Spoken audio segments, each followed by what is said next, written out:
And I think that taking that and really saying, okay, how can I be the best? I realize I'm going to have to work harder than everybody. I realize a women founded and women led company is going to have its own series of challenges, but its own series of upsides too, right? And so, how do we create a culture from the beginning that can withstand all the tribulations in the marketplace? We had never been through a down cycle at that point, and make significant money. And so that's what we set out to do. And so created the lending platform, raised money, got Oak Tree Capital out of downtown to give me my first 250 million in equity. And that was like, that's great, except for, guys, my demand is 200 million a month. So I'll be back.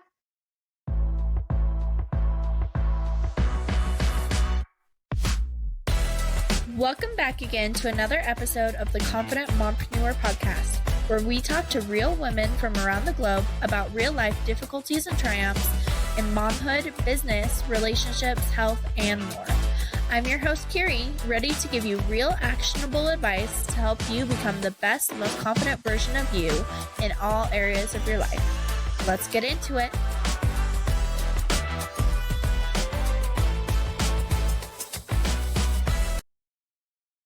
There.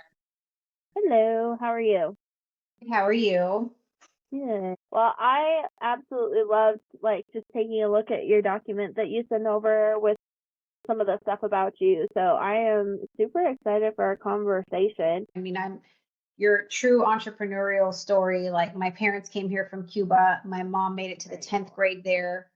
And it was not, go be an entrepreneur. It was, how are we going to survive another day to put food on the table? So, really, really proud of how hard they worked to teach me that work ethic and such. So it's been quite the journey. It's been fun.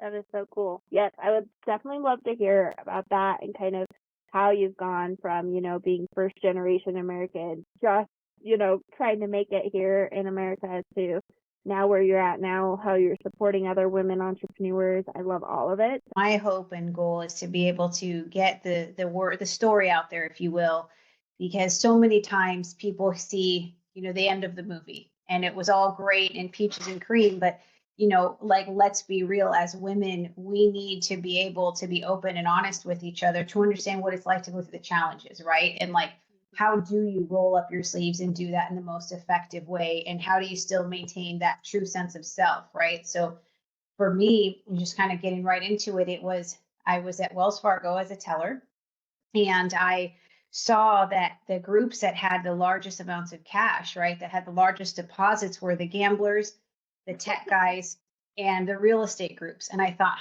not trying to go to jail for counting cards. Tech was, a little iffy.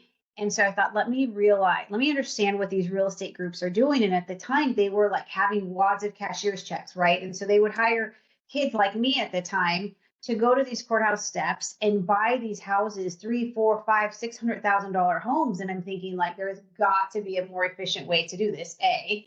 And B, if you guys are buying 10 houses, if we utilized leverage and the power of leverage and understood the math, we could be buying 25 houses, right? And so really understood there's an opportunity here to be a debt partner and to help them grow their businesses. And I don't know if it's the, having seen the hardship my family came through, right? And to do things in a very most right way. They take a lot of pride of ownership in that. If that was, kind of the beginning of to me, it was housing should be for everybody. It doesn't matter who you are, where you come from, everyone deserves a home. Rent, buy, purchase, doesn't matter, everyone. So that became a really big mission for me, and really understanding how the real estate, the foreclosure process, how all of that worked. And there weren't, institutions behind this piece. This was pre, flip that house and, Property Brothers and all that. So it wasn't a thing, it wasn't a thing. It's a thing now. But so I went out and, said, hey, this is what I want to do. I'm going to go raise a fund, and I'm going to, have my day job, so to speak, a mortgage company to pay the bills and to do what I have to do. And I started with a phone and a desk, a tiny desk, right? I got robbed every Friday afternoon from a homeless guy, to where my brother would have to come and walk me to my car. And it was the same guy. And I was like, dude, let's find a better way. Can't you be an employee? So let me tell you about my dream team. So 14-year-old girl named Brittany, we're really sophisticated around here. We call her redheaded Brittany.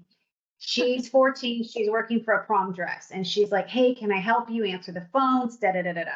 So she's my first employee. So you figure my phones are answered from like 3 to 5:30 because then she has homework and such, right? She has the audacity to go and get the lead in the high school play. So now she's like in Bye Bye Birdie or something. So I have to hire her best friend, Brittany, blonde Brittany. Now both are still with me today. We have all grown up and everybody has, had kids, marriages, divorces, you name it. We've seen each other through everything. But to have three women that have proven the test of time, 20 years plus, built companies, sold companies. I mean, it's a remarkable thing. And so it's been a lot of fun to just kind of trailblaze, right? And so we had each other to lean on. And I don't know, I'm happy to bring them on your show if you wanted to, because it's such a unique kind of thing that happens. And we're so lucky to have each other and to be able to look at life and a problem and say, okay, how do we make that into a revenue stream? How do we turn that into a business, into a profit center? But to have that camaraderie it's a safe place to talk about problems. And it doesn't matter how big our companies have scaled. We've always maintained that. Anyways, to make a long story short, so lending company, raising money. But if you can imagine, it was like, hi, my name is Trixy. Like, yes, that is my real name. Like, let's get that past that for a minute. And then please give me hundreds of millions of dollars. I swear I'll do a great job, even though I have zero experience in the capital markets play, right? But it was really understanding every piece of the loan structure, every piece of the real estate acquisition, right? There wasn't someone that was going to pull the wool over my eyes because I was doing every piece of the job, right? As much as my dream team of 14 and 15-year-olds was great, I was the slightly older sister that was like, all right, let me figure this out. And I think that taking that and really saying, okay, how can I be the best? I realize I'm going to have to work harder than everybody. I realize a women founded and women led company is going to have its own series of challenges, but its own series of upsides too, right? And so how do we create a culture from the beginning that can withstand all the tribulations in the marketplace? We had never been through a down cycle at that point, and make significant money. And so that's what we set out to do. And so created the lending platform, raised money, got Oak Tree Capital out of downtown to give me my first 250 million in equity. And, that was like, that's great, except for guys, my demand is 200 million a month. So I'll be back. Right. And then I created at the same time an auction company because I joke around with the girls that I must have abandonment issues because I never want my clients to leave. So I was like, oh my God, how do I find a way to hold on to them, right? To sell the gold. So the REO, the short sale, the foreclosures were the goal. And that was what these people were buying. And then I would lend money to them on the other side of the house, right? So like it was like a one-stop shop to make life easy. And at that time, there was just one product. It was just bridge lending. And so it was a very wild, wild west industry. It was mom and pop kettle in the back, lending money to this person, a developer lending money. So it was really like who you know, right? There was no structure to like how we think of a loan. And the big banks can't get behind it because these are considered B2B loans, non-occupied loans, right? So it's basically what I heard was, amazing. I have a pathway forever to be able to do this. So that's what I heard. And so anyway, going through that, we built that, a company called Genesis Auctions, which later became Hudson and Marshall.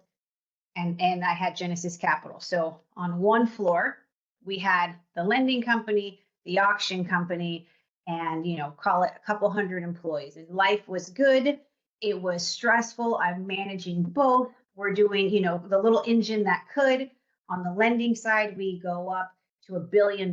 We're the first to get there. $2 billion, $2.5 billion. So without any defaults, because I'm Chicken Little and I'm scared. I'm like, okay, I can't have someone not paying me. I can't get left holding the bag, right? Mm-hmm. So we just took our time for underwriting. We took our time to get to know the borrowers, to not just know the property and the asset, but really understand, okay, what are our borrowers' needs? How are they getting capitalized? And how can we be of service to them? But also, do they actually know how to make money at this, right? Because we're not trying to align ourselves with groups that we're having to bail them out. And it proved to be a good formula. So as we went through it, we grew it and understood a lot of the needs in the marketplace, right? Always my intention was to monetize the companies so that I could come back to market with a bigger, better, faster, right? Because when you're first to market, you get the arrows in your back from being the pioneer, right? And so you kind of have to like, it's not even like, hey, do I jump? It's just, I am jumping as high as you want me to, and then some, right?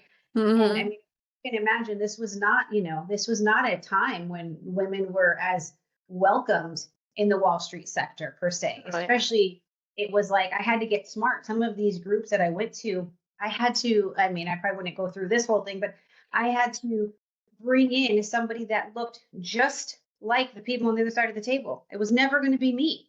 And I said, oh, he's the chairman. He's the chairman of, amazing American entrepreneur. Oh my God, let's sign right now.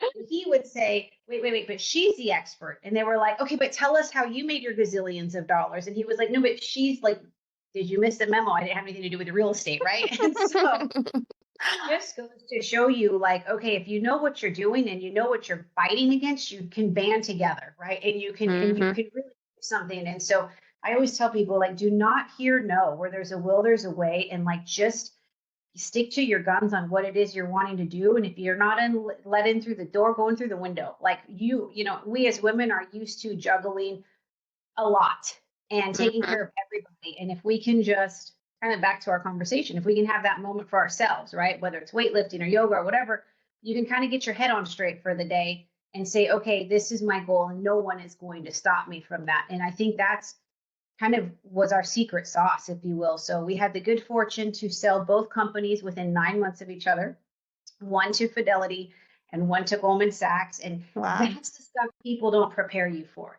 So it's me against 40 people. And I'm like, wait, when is this like an against thing? You want to buy my company? Like, are we supposed to? Right? So, I think my mom was a big influence as far as like life, like, hey, have thick skin, let things roll off your back. But no one in my family had been an entrepreneur. No one knew how to advise me on an M&A transaction, right? And how to go out and figure out how to sell companies that, you're putting through a couple $1 billion a year of paper. That's no joke. You went from a phone and desk organization, right? And so, and at the same time, and selling to these other massive organizations. Right, exactly. So I'm going in and I'm saying to Fannie and Freddie and HUD and Wells and Chase and you name it, all the biggies. And I'm saying, okay, first of all, let me find a nice way to say this. Like, what you think the value of that is not the true value. So let's first start there, and then let's figure out how to get you the best and highest value. But let's level the playing field a little bit so that it's not just only real estate savvy investors that can buy foreclosed homes and make some money at it. But let's level the playing field to where the actual consumer and anyone can do it, right? And so I think that was probably one of the proudest things for me is when I exited that space and sold, the needle was 50-50, consumer 50-50 investor. And when I got into it, it was 100% investors. So that was something that was really neat to be able to say, wow, we were able to effectuate some sort of change. Like, there's a long way to go, but we were able to do that. So, anything that is helpful to people and to entrepreneurs, I'm an open book, happy to guide them through all the things I wish someone had told me, right? Even for the M&A, you start preparing a couple of years before. Who knew, right? And these are the things that you do. And turns out you have a non-compete and you have to figure out how that's going to work for you, because you're taking someone like myself whose personality is go, go, go. And now you're saying, okay, you have to, do not pass go, do not collect $200, sit at home and do nothing. You're like, so now I have to learn something totally new outside of my realm of knowledge to do, because I can't just sit here and do nothing. And I had carved out my team, and they're really smart. They grew up, so they're really smart. So like, it's hard to keep them entertained, if you will, with something in business that is going to catch their attention. So it was a great learning experience. That is so cool.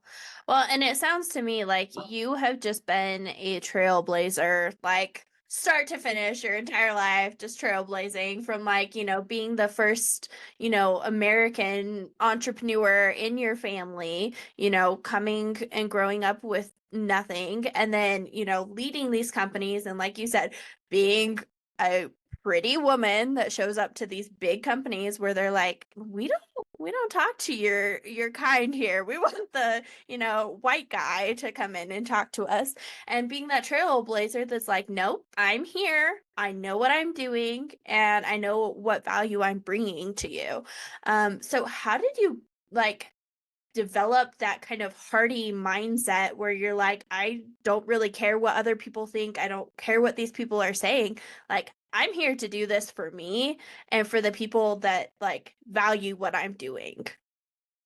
I think there was a lot of things that played into that, but I think focusing on the need, right? Focusing on, okay, these groups are working really hard. I'm all about job creation and regional jobs and like making that be as substantial as it can. And so if they're what they're lacking, I can find a way to provide, then I want to go do that, right? And in this case, it was providing them leverage, right? Financing as well as assets. So I looked at that and I thought, well, not the rest is noise. The rest, I'm going to tune it out because that's the mission. That is the mission. That is the goal, and scale alongside them and to see like their businesses grow and to see them create generational wealth and to see how good they got at things. It was really rewarding. And I think I focused a lot on that rather than the opinions, because if it was me looking for a pat on the back or some sort of validation, I'd never get up in the morning. I knew from the beginning, like I am different and that's okay. And that is a good thing. And if you can just decide what that mission is, right? What is it that you want? And make sure it makes money, right? Like make sure it makes money unless it's something that's a passion project. Then I think you just tune out the noise, because I think people have a lot of opinions, but at the end of the day, they're not paying your bills, right? Yeah. At the end of the day, it's just noise. So to me, it was like just staying true to that vision of that's the goal. Well, and I love that you talk about like focusing on the vision, because the vision is like the bigger picture, the bigger, values that you hold dear to you. And I think, like you said, when you have those, you're so just like aligned with where you're going, what you're doing, and it allows you to have that like ability to forecast into the future, kind of like you did by like creating a one-stop shop instead of them having to go to other places. You could be everything right there for them. And just like some people, I think, get so narrow-minded in the vision that they have for the future that they're not seeing that kind of big picture goal. Right. And I think that's the true like leadership, right? Like being able to share that vision so that others have the opportunity to share it alongside with you, I think is so critical, because otherwise you're just talking to yourself, right? And I think that the mission for me, it was do these. This is what we need to do. And it's as a result of this that we can do this. And any obstacle, it truly was just changing my thinking of, okay, all right, well, that's a challenge. If it's a challenge for me, it's a challenge for us. It's got to be a challenge for others. So how do we A, solve for that? And how do we B, figure out a way to help others solve for that? And along that comes the revenue, right? And so I think that and trying to always not be the smartest person in the room, right? Learning from others and like not, checking that ego at the door comes naturally sometimes to some and doesn't come naturally to others, right? And so really kind of being aware of yourself and, okay, here it is. I can learn something from everybody. And that holds true every single day. To me, I'm the person that has the notes that's sitting there, writing the notes at the dinner and, oh, can I write that down? Because to me, they've done something that I haven't. I can learn something and collaborate. And there's a lot of that. And I think as oftentimes as women, we don't talk about deals.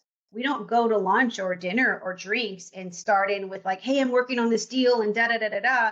And other women jump in, but men do. Well, why can't we? Right? If I found a way to make money and you found a way to make money, imagine if we collaborated, right? And so we've really tried to like make that a new norm in our own little world. I love that so much. I think that's so important. And I was just on a training earlier today with a bunch of other female entrepreneurs, and we talked about how lonely, entrepreneurship, especially for women, can be because we don't sit down, we don't talk about those things. Like we feel like it's selfish or that we're being boisterous or whatever when we're like talking these big goals, big dreams, and like the things that we're actually doing to get there. So I love that point. And then the idea of education and kind of how that looks as you're going through things, especially as a person who's kind of at the front of these things. Was any of your education like in like traditional college education, or was it mostly just like learning by doing? So I wish I'd had a little bit of more insight, right? And perhaps some guidance in that area. Mine, I was going to be I was a psych and social major. So I went to school like, come lay on the couch and tell me your problem. And then I realized in doing an internship that is not my personality. I'm like, let's fix your problems. Let's get going, right? And so I realized that business was my passion and I really enjoyed it. So I really learned from the School of Hard Knocks. I haven't a degree and I loved, and I tell everybody, go to school because that's something no one can take from you. And it doesn't matter what you get your degree in, that's knowledge is power. And I truly believe that. But it was just a different time, it was just a different time. And my family was just trying to always, move forward and to educate themselves. I just don't think that I really understood how life worked post graduation at that point. Yeah, I agree. I went to school originally for chemistry. I thought I wanted to be a pharmacist. When you're like 18, 19, you're going to college, you have no idea what life is Yeah. going to look like. I ended up dropping out of college, and then I went back later on after being in, the workforce for a while, after getting married and having kids and all those things. And I came back and decided business was my passion and went back for that. But you kind of need that like actual real life experience to figure that out sometimes. Yeah. Agreed. I agree. So you talk a lot about like collaboration and the ability to like bring other people up with you. That's been like a huge value of yours, whether it's the redheaded and blonde Britneys or, the people that you're actually working with that are, buying and flipping these houses and those types of things. Why do you think that's such a big value to you? And why do you think it should be a value for more businesses as they're up and coming? I just think that as the entrepreneur, you have to decide you are the business, right? And so if you're the business, you have to learn what makes you tick. Part of what my motivation is growing others too. That's just, maybe I should have been a coach. Like it's just part of my DNA, and encouraging others and being able to see, okay, maybe they're positioned wrong here, but they're really good at these things and we can grow them into here. And so to me, it's figure out who you are and how your personality, right? The things that make you driven, if you will, and how that plays into it. And I think that if you want to be a solo player, amazing, be a solo player. That is amazing. That is great. And like, God bless, right? For me, I think we live in a day and age where people still matter, right? We have tech that is going to help people with their jobs and their careers. So in kind of even in that statement alone, you realize people are sometimes afraid of the unknown, and that fear blocks a lot of people. And oftentimes in speaking to entrepreneurs, when I peel back the onion, a lot of times they're just afraid to really shine as who they are. They know a product or they know a path or they know a way of making money, but they're not okay with shining as their person, right? And mine, that just happens to be the team spirit, and the collaboration's a big deal. The brainstorming, it's a big deal. And I think, had I had bad experiences from the beginning, right? Let's say that the Britneys were awful humans, which they're amazing humans, maybe it might have been different. But I think that, surrounding yourself with people that are like-minded is critical, and being able to, jump on board with the vision and add to it. There's a lot of times I have ideas and they're terrible. They're absolutely the worst. And they tell me they're terrible and I love them and I appreciate them for it. Right. Yeah. And so, we all have ideas, and as we grow together, and it makes it more fun too. I'll say. Getting to grow alongside the people that you love the most. And, you've seen them from the very beginning too, that's so cool. Yeah. I love that you talk about that, because I feel like in entrepreneurship in general, we talk a lot about like the fear of failure. and Mhm. how that keeps us back from things. But I also think there's a fear of success too, because it's like Oh, when yeah. you go into that next level, you have no idea what to Oh, yeah. expect. You don't know if you can step up into that, Yep. new role and what it expects from you. So I love that you talk about that. And I struggled with that, right? So I was all about the challenge, the battle, the like arrows in my back, no problem. I got that. That's just a day and, whatever, no problem. But you're absolutely right. There comes this hesitancy and almost reservation with this, like, wait, do I even deserve that? Because I've been doing it as a team, but like me, Trixie, as the person, right? As the woman, like, where does that fall in? Right. And so, like, do I deserve it? And so I think that's a critical thing to talk about. And I think I've talked to a lot of women that share that same feeling, even in motherhood. Right. And so there's that fear of success of, on many levels, on a personal and a business. And I think it should be talked about. And I think that we should be able to collaborate on that too. And what has helped us. Right. I wish that I Mhm. had been able to talk to somebody about that. Yeah. It wasn't like as normalized as it is now.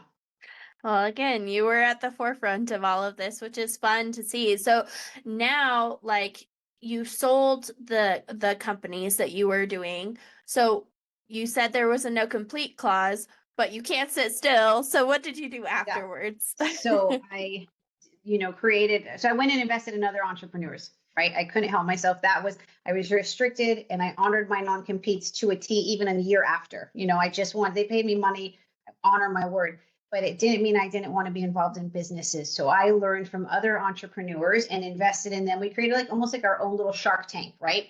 And going in and being able to help them scale their businesses. Because if you understand the basic business principles, they're going to apply across the board, right? And so that was really fun. I think we did over 50. We've done over 50 that we've That's amazing. invested in, and we love it. And we're going to do that forever. Now I'm back in for round 2. We have another lending company. The band is back together and we love it. And to tell you, we sold, call it one product back then, and now we're at like 6. So the Wow. world's changed and we've grown with it. And, we're excited to come in and, do it all over again. And now we're not doing this so much, trying to figure it out. Now we're like, okay, now we know. But to your point, it's also about like helping the industry, right? There's enough for everybody if you clearly understand what it is that you want. Yeah. I think that collaboration over competition is so important. Like, especially as women, if we are constantly competing against each other and trying to keep each other down, like that's bad for all of us. And so I think if we can, step into that and realize that there is space for all of us in whatever industry we're in, it makes it better. I couldn't agree with you more. Couldn't agree with you more. Because everyone wants to do well. No one wakes up in the morning and says, I want to like do terrible in life. Everyone wants to do well. And I think and that's such a key point you hit on. Yeah. So you brought up a really good point. You said no matter what type of business it is, like there are some key components to that to build and create success no matter what industry or whatever. What would you Mhm. say are like the top 3 components to be a successful business owner? So I really think you got to know your product, right? Whatever it is that your product is, you got to know it because you have to remember the next person's going to try and rip it down, right? That's their job. And they're going to try and do the best they can. So I think know your product, know your numbers. And oftentimes as women, that's just glossed over, or we're not expected to be smart enough to know our numbers, and the list goes on. And I think it's, hey, let's know our product, know our numbers, and really understand who your audience is, right? In order to be able to move that product. In my case, it was, okay, here we are going to lend you money and you don't even understand why you need this money, right? So there's a lot that goes to Yeah. it. And so it was like, okay, let's take a step back. We know that this is a good thing for your business. How are we going to convey that, right? We know our product. How are we to convey that and show the other side on the numbers how it can scale and grow for them? So those 3 things to me are critical, right? Like just Mhm. product, numbers, and knowing your audience are critical components. They Yeah. sound so basic, but it's true. No, it is true. And I feel like you said, especially as women, sometimes we gloss over those things because we think in a more feminine way, and that feminine way usually shows up as like the service, the heart side of the business, not the number side of the business. And I think it's important to recognize that we need both of them to be successful in whatever we're doing. We can honor that feminine part of us, but also know that this is still a business and we need to know the business portion of things. I actually just did an episode a couple before this talking about understanding our KPIs and why those things are important. And then we just did another episode with a Shark Tank winner. She's the booger queen, Nina Farzan. And so we talk a bit about like that process and what it looks like. And I've done some entrepreneurship competitions myself, and I found that it was very, very helpful to actually go in and work through the numbers of things and realize, okay, who am I serving? What do they actually need? How many people actually need this? And what's the best ways to reach them? And just knowing that and having that knowledge allowed me to build the businesses in a better, more aligned way. I couldn't agree with you more. And as entrepreneurs, oftentimes we go by gut, and our gut serves us well, right? Mm-hmm. But you also have to tie in the data and the numbers, to your point, tying that in and understanding who's the audience, how big is the market opportunity, all of those things, getting those to align, right? Maybe from the beginning really helps you, exactly what you're saying, to be able to create the business so that it works efficiently and so that the numbers pan out in the way that you want them to. Mm-hmm. I couldn't agree with you more, but it is that conflict, right? For most entrepreneurs, it's the gut versus the data, and I think embrace both. Mm-hmm. It I only think make it's it that better. balance, finding Yeah. that balance. Yeah. So good. Sure. So now you, like you said, you have started investing in other businesses on top of doing your own, which is amazing. So when you're looking at these businesses and like you're working with them to figure out what they need on a funding wise and thing, what do you look for in a company that you're going to invest in? What industries do you look at, or is it kind of all over the board? So I'm opportunistic. So I'm not closed off to any industries per se, right? Because I think that let the experts do what the experts do, right? And so everyone's got their expertise in a different arena, and that's something where I can learn. And so just we'll look at anything as far as industries. I really, depending on where the business is, right? Especially if it's more in the startup mode, the person to me is still the business. Like we can look at the opportunity for growth and all of that, but if the person isn't the right fit, it doesn't matter what you're selling, right? And so for me, it's really important to understand the person and the entrepreneur and what is their vision and how are they going to get there. And before they even start capital raising or whatever, right? Depending on where they are, how can I really be valuable to them, right? Because just making an investment, okay, that's great.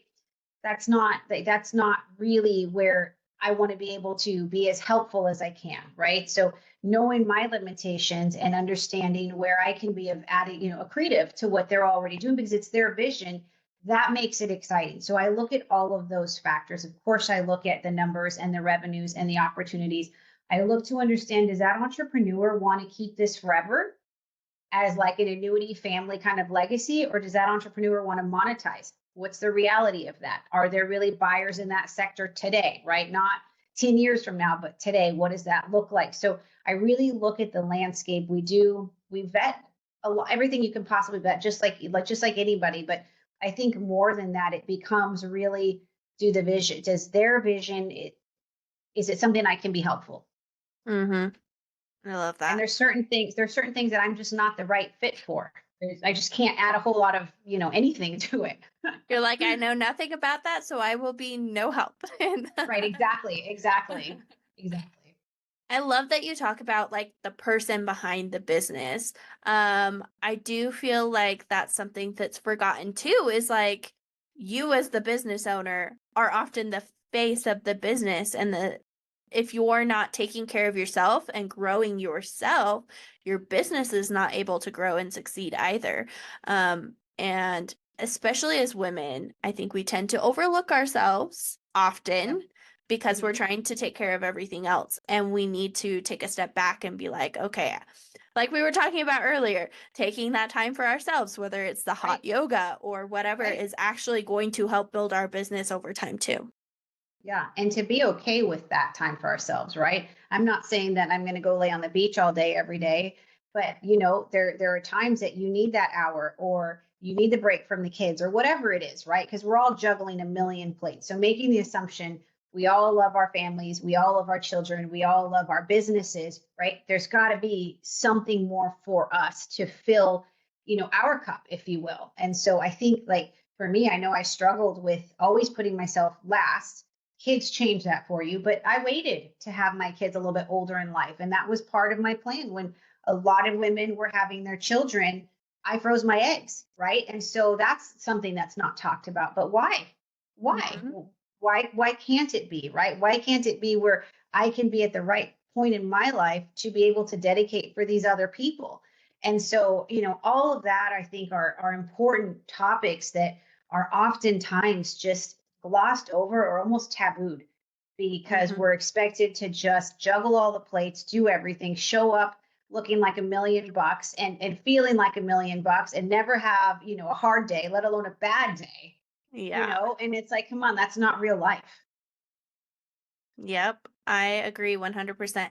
And I think what you said there is so important too, is like recognizing we each have our own timelines Yeah. is totally okay. Like your timeline, you were heavy in the business and Yeah. starting everything up that you weren't ready to have kids. And so you knew that, you froze your eggs, you did it Yeah. later on, and that timeline works for you. You know, for me, I got married very early and had babies and then did the business thing, and that has its own set of hardness too, but like we're all allowed to have our own timelines and that's okay. Yeah, yeah, I couldn't agree with you more. And I always think too, like if I had something that I could say to young Trixie, right, or to the young person coming up, what would that be, and how? And depending on the person, right, everyone's going to have different things. But I think it's just be okay with you and marching to the beat of your own drum. Like if that's that, if you can be okay with you and you can really feel that, right, and grow into it however you need to, right, make that investment in yourself, whether it's coaching, therapy, whatever the investment needs to be. You are the business, so make that investment in yourself, but be okay with you. I really believe the sky's the limit, and I'm living proof of that. I mean, think about it: a desk, a phone.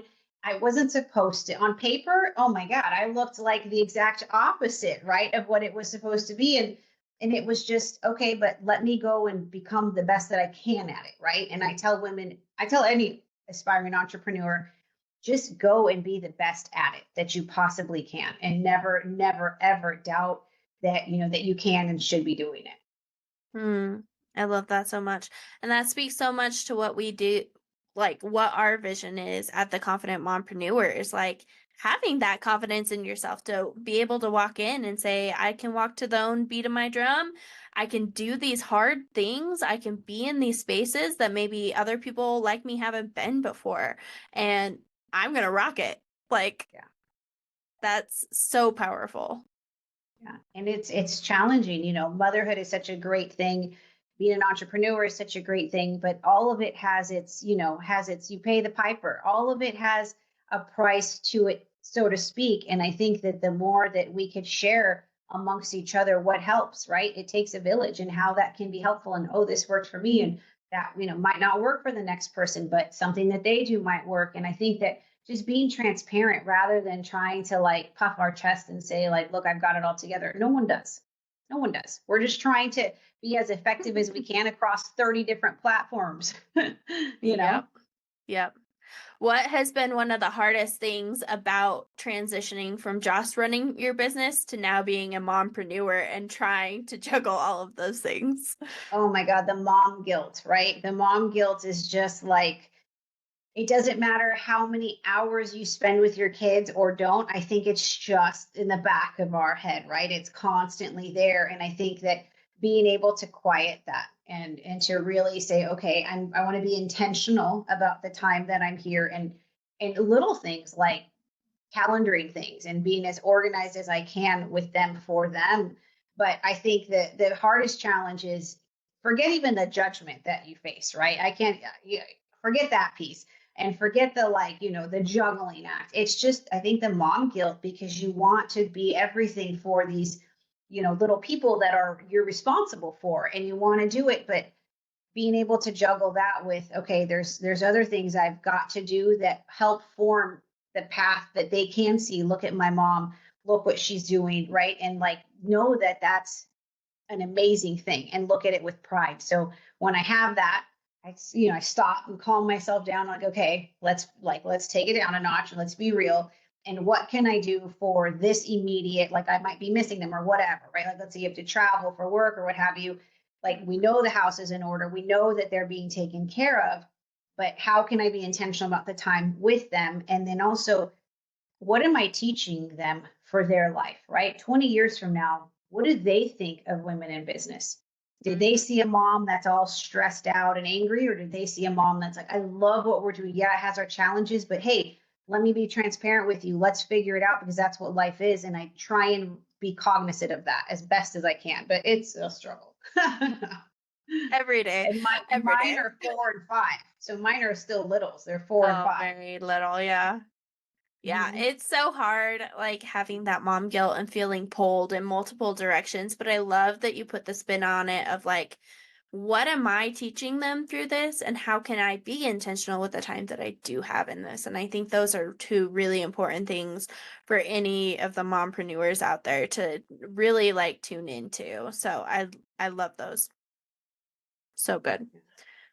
Well, any final tips, tricks, tools, anything like that you would give to the mompreneur out there that's trying to do it all, is really in that growth phase of their business where they potentially could be looking at investors or those types of things? I would say write out your vision, not your company vision, your vision as a person, right? Right. Take the time to sit, go to coffee, whatever, sit down and take that hour and write down your vision and ask yourself, what is it that I want? In my case, I wanted to monetize some companies. I knew that's what I needed, because in that industry that we were in, it wasn't like a thing. It hadn't been done, right? So there needed to be all of this to take place. But ask yourself, what is it that you truly want? And work backwards from there, understanding that you are the business. So we need to take care of you, right? You're the star player, and we need to take care of you.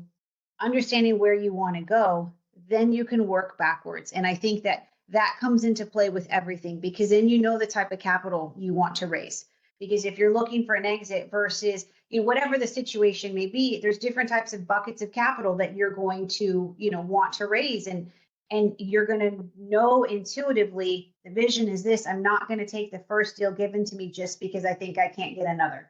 Because I think as you know the vision, you're able to tune out the noise. You're able to focus on the yes, I can part of it, right? Mm-hmm. So I would encourage people, and I live by that, right? And it doesn't have to be a vision that's for 20 years. It can evolve just like we do as humans. Mm-hmm. Well, and like you said at the very beginning of this conversation, you've been able to go through this entire growth process and still stay aligned to yourself, because I think you've recognized where am I going and what are the steps to get there, not the other way around. Because I think if you're just focused on the one step ahead of you, it's easy to get lost. Right. Especially when there's so much information being thrown at you from a million different sources at all points in time. Right. I couldn't agree. And that's when you're more apt to second guess yourself and not, make the best decision for you and your business. Mm-hmm. For sure. Yeah. Well, I love this conversation. I think you brought so many good pieces of information in and just words of wisdom. And I'm so grateful that we got to go through this with you. What do you have going on? Where can we find you? All of the things. So I'm just coming out with the story, right? Because I think it's a story to be told. I think that it's hopefully going to be beneficial to others, right? That are thinking wow, I maybe didn't come from the background that one would expect to be successful, but it is very much a yes, you can, right? And if you want to align yourself with the right people. So kind of coming out with that now. I've got the company TRX. doing a lot more of getting that message out there, speaking engagements and things like that. And I'm really enjoying it. And I'm getting to meet some really, really fabulous people like yourself that are on a mission that I think, my gosh, that is so incredible. I want to hitch my wagon to them because I believe in what you're doing specifically is so needed. Had I known, right, and had a forum like what you have 10 years ago, imagine the bumps and bruises I may have been able to avoid, right? So I think what you're doing is really impacting, very, very impactful. Well, thank you. I appreciate that. Do you have a Facebook, Instagram, anything like that we should follow you at? I will be doing all of that right now. I have a website, just Trixy Castro, but I will Okay, be on perfect. social media. I've been super not on it, super on it, and simply just because of the type of stuff that we were working on. Gotcha. So, Well, yeah. awesome. Thank you so much for being here. And if you guys love this conversation, go check her out and all of the wonderful things that she's doing. Thank you so much, Trixie. Thank you so much. Appreciate it. Hey guys, thanks for coming to this week's episode of The Confident Mompreneur. If you loved today's episode, let us know, share to your stories and tag us, send to your friends, give us a rating, all of the things, and make sure to check out our guests and follow them on all of the links that we listed above. If you're looking for me, you can always find me at The Confident Mompreneur, and you can also check it out www.theconfidentpost.com for a blog relating to today's episode. I am so happy you're here, and I hope to see you again next week.